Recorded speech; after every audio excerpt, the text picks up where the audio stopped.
Good morning, YouTube, ZL1 fans, and motorsports enthusiasts. I got a new vlog for you guys today. What we're going to be shooting into today is something a little bit more unique than the standard ZL1 Camaro reviews. We're going to be doing a 5,000 mile ownership review on the 2018 Camaro ZL1. Now, yes, I know it is still December of 2017, and a Merry Christmas to you guys out there. And the car does already have 5,000 miles on it. Now, anybody who's watched the channel, any of the videos I've done before has known that I purchased this car specifically to do track time with. I've done some track time in Arizona. Actually, one of my track days was in Arizona. I've done 3 so far with the new ZL1, who I am affectionately calling Carmela the Camaro. Now, Carmela and I have done 3 track days so far. The first track day, you guys, was here in Arizona. At Wild Horse Pass, and then we did 1 in California at Chuckwalla. I am in Arizona, of course, in case some of the viewers don't know. So the drive from Arizona to California at Chuckwalla was about 500 miles. Then we did the big one, and it's kind of funny because it's the big one to me, and it is Big Willow, or Willow Springs Motorsports Park, the track that separates the men from the boys. And I brought a big boy toy when I did Willow.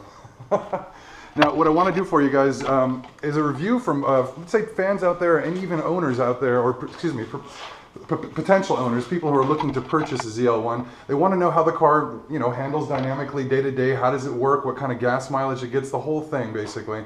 So we're going to do a practical side of the review as well as maybe a little bit less practical, more fun part of the review. All right. So let's go ahead and get into this, you guys.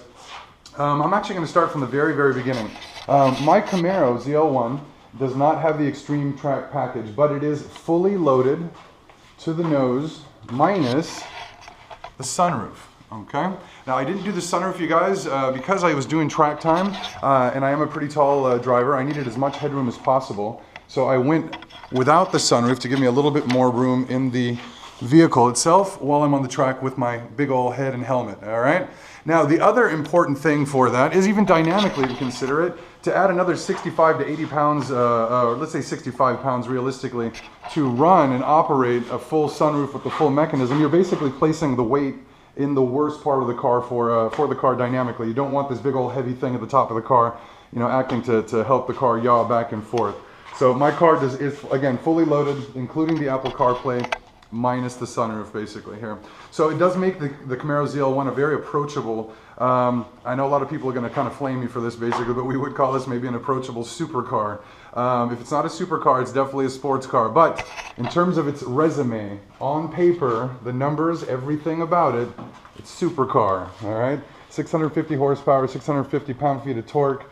The quarter mile times are in the low 11s, like 1140, 11.2, depending on what kind of tires you're doing. And then now GM, even at SEMA in 2017, is now releasing a drag pack for the car to get the ZL1 into the low to mid 10-second range on the quarter mile.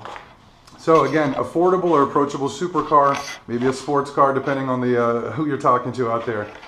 Some people like to call super sports cars or supercars cars that are less approachable, maybe a little bit more exclusive. I think that's bullshit. I'm a performance guy basically here. If you can spit out the kind of numbers that this thing can do, I think you definitely deserve to be standing in that league. Even if you're at the back of the line, you're definitely in that league.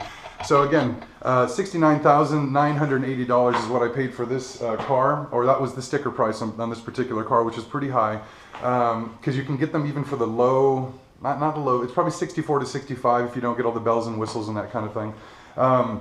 I will get into some of the features later that I think maybe are not as, you don't need as much basically. If you wanted to cut the price down from the closer to 70,000 to get closer to 65. And again, that's sticker. And then some of the dealers now, they're starting to get more inventory, so they are able to play, they'll play with you here. They're not being the sticklers they were in 17, where they were going for 5,000 and 6,000 over sticker price, which is ridiculous. So again, very, very approachable car for enthusiasts, and that's what you have to appreciate for Chevy, is that they allow you to kind of have that fun and to step into that arena, and you don't have to be a movie star basically, or a millionaire to drive something like this. Now, the first thing I wanted to mention, and it's a minor thing that I wasn't aware of when I purchased the car, is that there is a 1,500 mile break-in period on the Camaro ZL1. So you do need to take it easy initially, just to let everything kind of break in, especially the supercharger. And we are running a pretty huge forced induction motor, so again, a lot of parts moving, a lot of things need to kind of break in So they want 1,500 miles before you start to flog the thing. Now, again, you do your best. I'm not going to say I was perfect with that, basically, but I did my best. Now, one thing that a lot of people are going to want to know about, and I'll be honest, even when I purchased my Camaro, I was concerned about issues, especially coming from a Lexus. I didn't want to deal with issues, but I was extremely tempted by the value and the performance of the car, and I jumped on it, all right? So what I want to do is to share my experience, just some of the issues with the car, basically, that I've had in the 5,000 miles, and I will get into this. They were very, very minor things, and they were things that I was aware of before I purchased the car. Before I purchase any car, whether it's new or used, I always go to the forums and I talk to owners to get a little bit more information as to what's going on with the cars, you know, what kind of issues they're having. Every new car has teething issues, no matter what you're driving. Even if it's a Lexus, Mercedes, BMW, it doesn't make a difference. So when I went onto the forum, the two minor issues that the owners were having with the Camaro ZL1 for 17 was a minor suspension knock in the front. GM did release a TSB for, which is actually good news for anybody potentially looking at one of these cars. The two small issues with the car are resolvable immediately, basically, and you will have them because it was just like they said on the forums. Basically, like within 1,500 miles, these two issues arose. Now, the two issues with the Camaro ZL1, and again, there's TSBs on this, so the dealership will be aware of this, and they can get this resolved basically on your first visit, first or second here. The first issue is a loud, it's not a loud, it's a high-pitched clicking noise from the front suspension if you turn really hard left or right. We're talking like U-turn kind of thing, so you don't have to be going really fast, or if you're exiting a freeway. Now, when you get that clicking noise, I mean, it's pretty obvious and it's pretty easy to reproduce. Now, it turns out when the wheels are seated against the hub, basically, the material that they use back there can rust. And the issue is that these cars are built in Michigan, where they do have the snow, they got ice, they got humidity, that kind of thing. It's not like Arizona.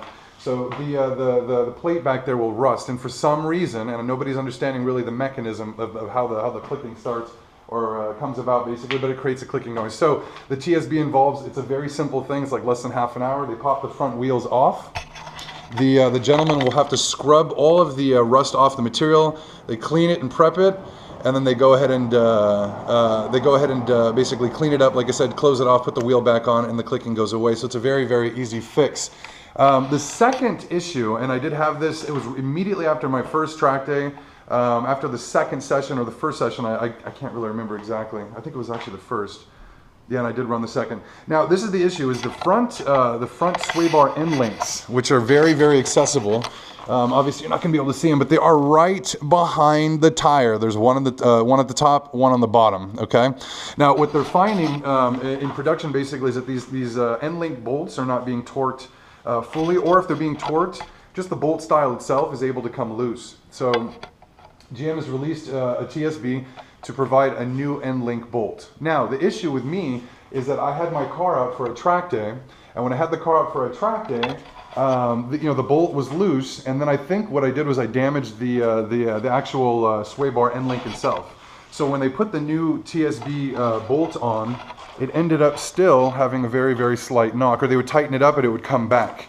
Now, I think the reason it would come back was because there was play in the end link itself, because I bent it, because basically you're on track and you're bending the thing back and forth, and there's play in it, so you might actually damage the end link itself, which is what I did. So it took me multiple visits to get it fixed, because the first time I took it in, I mentioned the issue, and they ended up ordering the new sway bar end link bolt for me, which was great. That resolved the issue temporarily. After the second track day, the noise came back, so I took it in, and then they ordered me new end links, which are very, very inexpensive and very, very easy to replace. So both of them, again, on TSB. Now, if the bolt does not fix the problem with the TSB that is available through GM, you guys, all you have to do is just have the technician replace the sway bar end links, and then what they do is when they put the nut back on, and the nut with the, and I wish I could show you guys this basically here, but when they go ahead and replace the nut for the end link, I think the instructions are to go ahead and put some Loctite on it. I'm not sure if they're using Loctite red or blue, but they're definitely using Loctite on, just to make sure they don't come loose. Now, if it is, and I haven't had this issue since, and it's been It's been probably a few hundred miles basically, so no issues, no loosening, no knocking basically, but it is pretty easy to access and tighten if you do have to in between service visits, that kind of thing. But once they do the new bolt and the Loctite and the new end links themselves, it should be absolutely fine and no issues at all. Now let's get into the some other couple minor things that I did notice, especially when I first purchased the car. And these are some minor things I did mention in my other video, and this wasn't all of the Camaro ZL1s that I noticed. The first thing I noticed, you guys, when I was looking on the lot and I was purchasing the car, because again, you're kind of nervous and you're buying this really nice car, and you want to make sure everything's in good shape. So you're going over the whole body of the car kind of quickly, and you're nervous, right? So you're looking. You don't really know exactly what to look for. Everything looks really, really good, right? Now, the one thing I noticed on probably, it was actually every single Camaro ZL1 that I looked at. Actually, you know what it was? And I looked at 6 different ones basically, but it was interesting because the dealership that I actually picked up the car from had 5.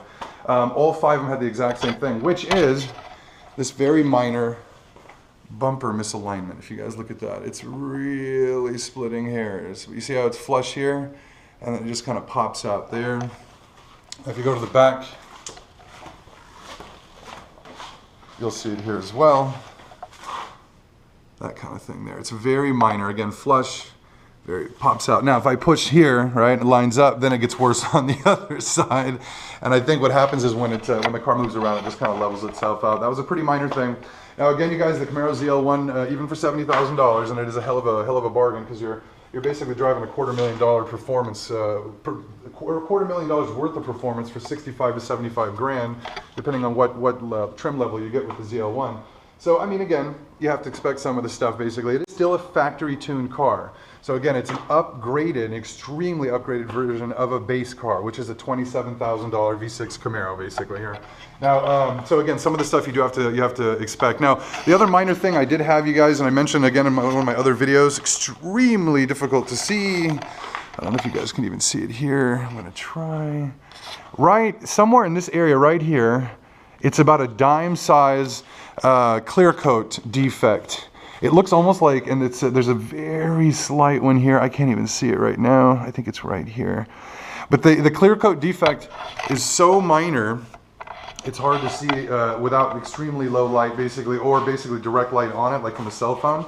What it looks like to me is it looks like at the factory they found basically a very small area that needed to be wet sanded, and the guy went in and wet sanded, but they did not polish it off.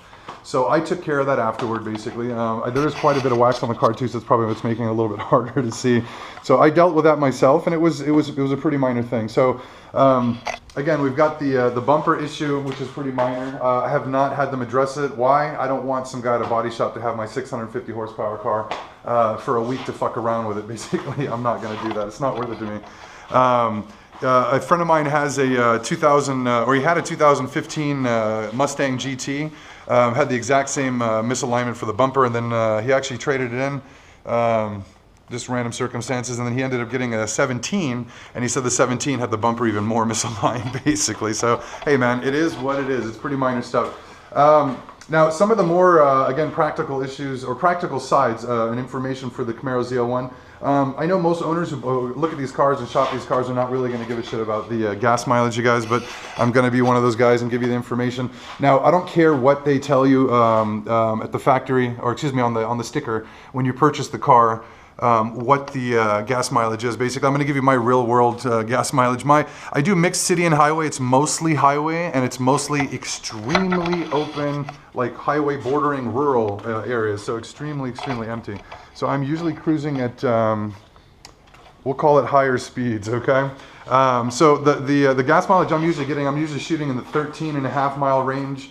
That's not bad, and I do drive the car hard when I can. Obviously I'm still going to be reasonable. I'm not going to drive like an idiot on the street, but if there's an on-ramp I can take, or something like that I can push a little bit hard, I will. So again, I'm not a driver who's sitting there minded, who's got that in the back of their head like, oh, my gas mileage or whatever. I don't give a shit. I bought this car to enjoy it, and that's exactly what I think most owners should do. So again, about 13. Now with my Lexus ISF, which was a normally aspirated V8, 5-liter V8 from Lexus, I used to get about 15.5, same exact drive. So, I mean, considering I'm losing 2 miles to the gallon to get 223 extra horsepower and all that extra torque, man, that is a deal. So, pretty solid there, you guys.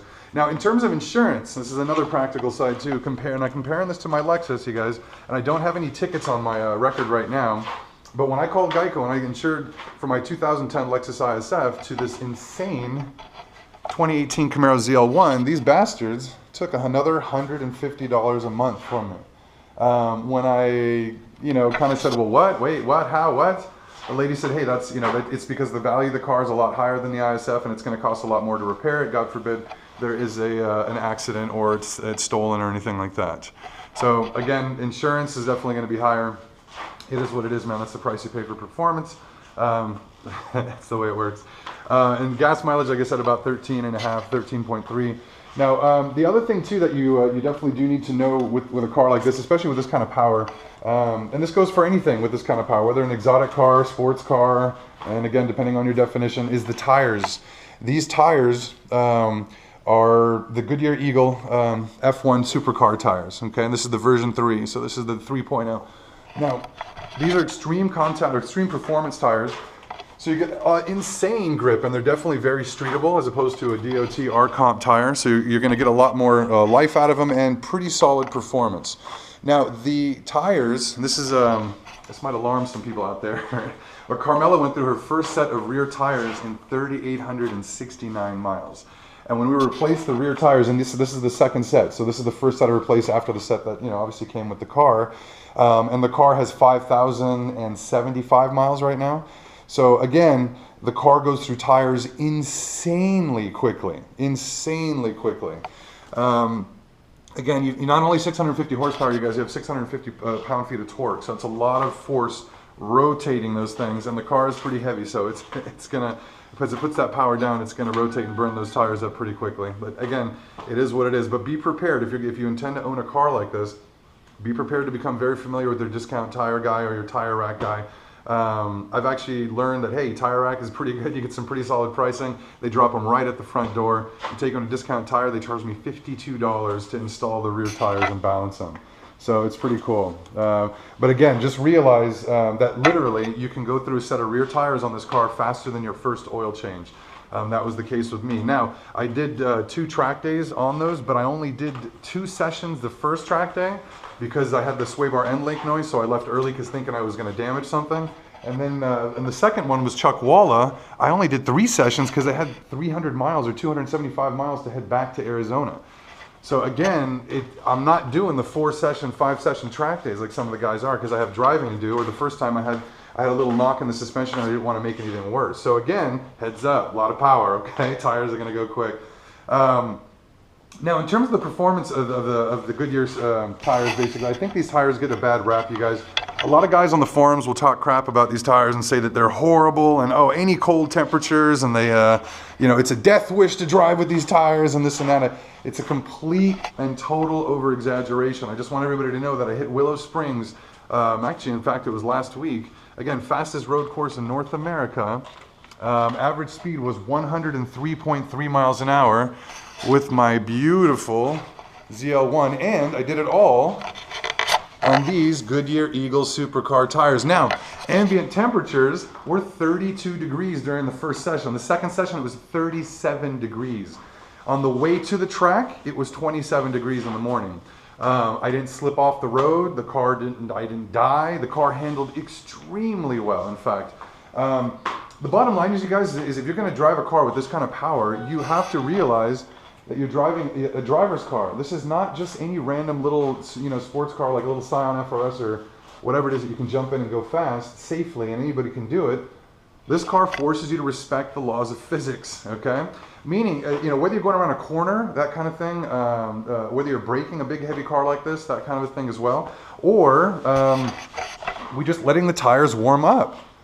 So again, I drove almost 500 miles each way to get to Willow Springs from my house. And as tempting as it is to get out there immediately and start pushing, you have to let them warm up. And on that road course out there, I let it warm up for almost 2 to 3 laps before I even went near. I had Miatas in front of me, okay? Just literally falling in a train for 2 laps because I knew this thing needed some time to warm up. Now I'm telling you, once they warm up and you go around those corners, you feel those G's, it sticks, even in those lower temperatures.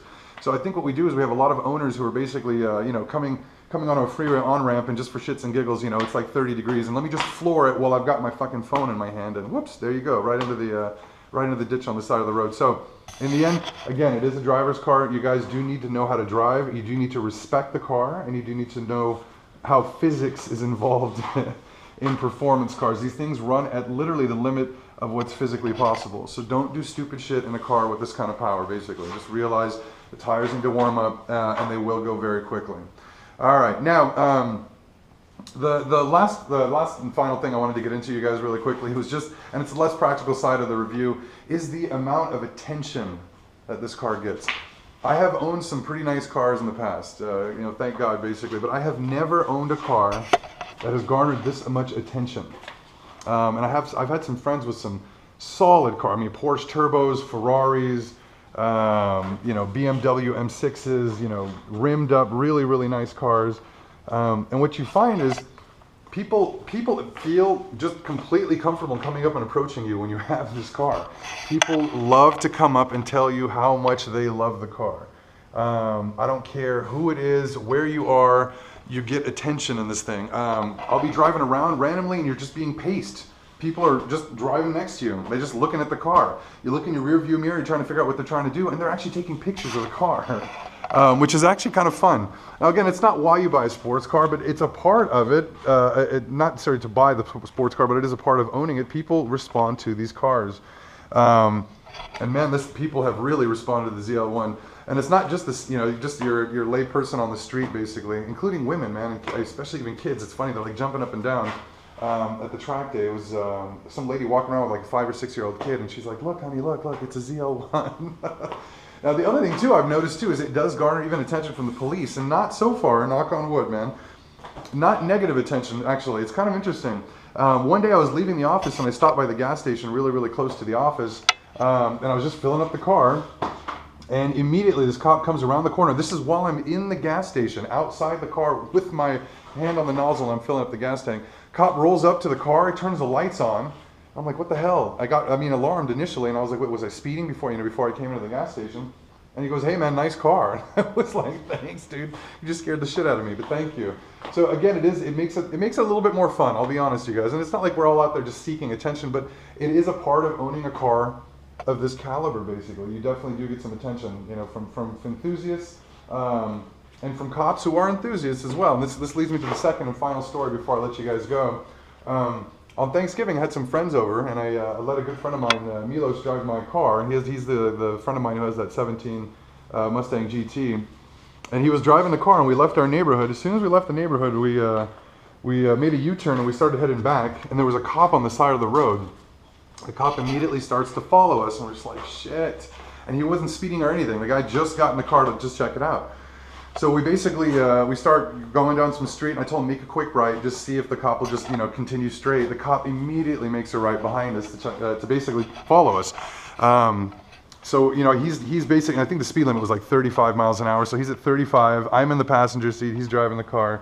And then the road goes from 1 lane to 2 lanes. The cop immediately pulls up next to us, and he has his window down. And we're kind of like, well, you know, we don't want to look over. We finally kind of just glance over, and the cop just goes, "Hey, nice car." He's like, "I have a 2015 ZL1. I just wanted to check out the new one." I'm just like, oh my God, man. We both thought we were going to get screwed. It was really, really cool. Kind of a funny story there, basically. But again, the car definitely does garner a lot of attention, a lot of respect. And it's really cool, man. It's a lot of fun. I mean, I was just at the gas station this morning, just filling up before I came back to shoot the video. And again, somebody just came up to the car. "Nice ZL1, man. That's awesome." It's my first American car ever in my life, and I find that I'm learning that the domestic cars definitely have their following, and you feel like people are very passionate about these cars, and I'm kind of cool. It's kind of cool that I'm learning about this stuff too. It makes it a lot of fun. So again, this is my 5,000 mile review, the Camaro ZL1. I hope you guys enjoyed the review. If you guys like the channel, just make sure to subscribe and follow the channel for future videos. I hope you enjoyed the videos from Willow Springs as well. Those were a lot of fun making as well, you guys. Be sure to check those out. If you guys want to leave some comments in the comment section, make sure to let us know what you think of the car. If you have any questions, be sure to ask. And we'll catch you guys on the next video. You guys take care, and thanks for watching.